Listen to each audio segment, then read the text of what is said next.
I'm Chris Jaeckle. I'm the chef and founder of Temakeria. And I'm Cynthia Kippers, and I'm the founder of Temakeria.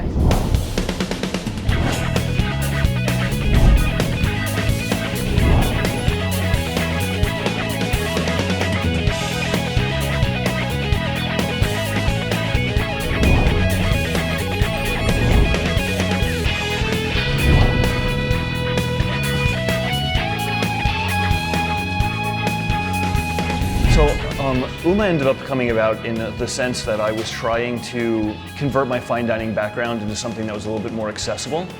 So my passion for high quality ingredients and my desire to sort of offer this accessibility to people is what essentially fueled the idea of Uma. I've been cooking since high school, all right? I went to vocational school. I was in accelerated classes in high school, so I had gotten to my senior year and I had the capacity to either take electives or take, AP versions of classes. And I sort of decided I wanted to be a chef, so I went to vocational school, which is BOCES in New York. And I continued to sort of appreciate the profession and the lifestyle and the people that were involved. So Temaki is sushi in a different shape. That's really all it is. It's either in a cone or the burrito sort of shape. I think the key is the ability to walk and eat it, or to eat it on the go. And that's something that was most intriguing to me about this concept in a busy environment. So here at Uma, we do prioritize respect for our ecosystem, and one of our main missions here is to raise awareness around responsibly sourced fish. And that's not an easy mission. It's something where it's very hard to know where your fish is coming from very often.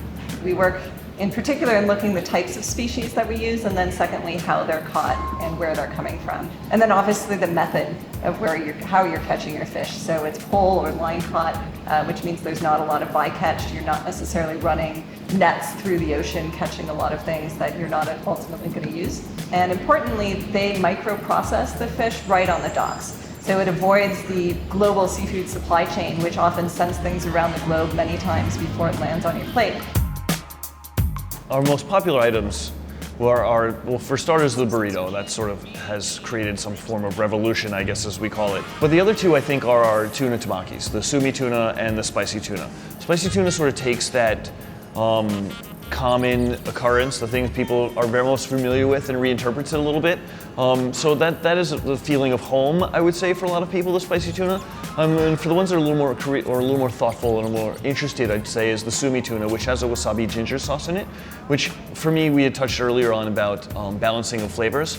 And the tsumi tuna is, in my opinion, the perfect one of these. You step to the counter and you start with your choice of rice. So you start with either the chirashi bowl or the burrito or the temaki, temaki being obviously what Temakeria is from. Once you've made that choice, you determine whether you want to go with white or brown rice. So we do offer a lot of choices. So white or brown rice, then you move into your protein choice, tuna, salmon, crab meat, tofu, whatever it may be. You move into your sauce selection, then move into your vegetable selection. Once you get to the end of that, you choose whether you'd like a couple of garnishes, whether it be sesame seeds or tempura crunch or scallions or what have you.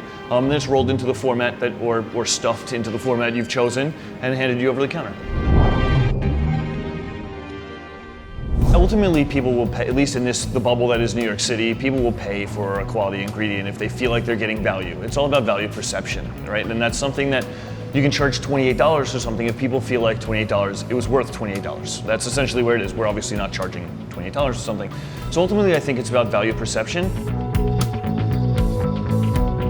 Again, it goes back to what is happening in the broader picture in our food system and in our market here in the US. There is a change going on. I think there is a food revolution. You look at what some of these other consumer brands have been able to do to change how they supply, and it's gotten a conversation going in a way that other methods haven't, the way activism hasn't necessarily. Using for-profit consumer brands to actually change behavior has been reasonably powerful, and I think will continue to gain traction.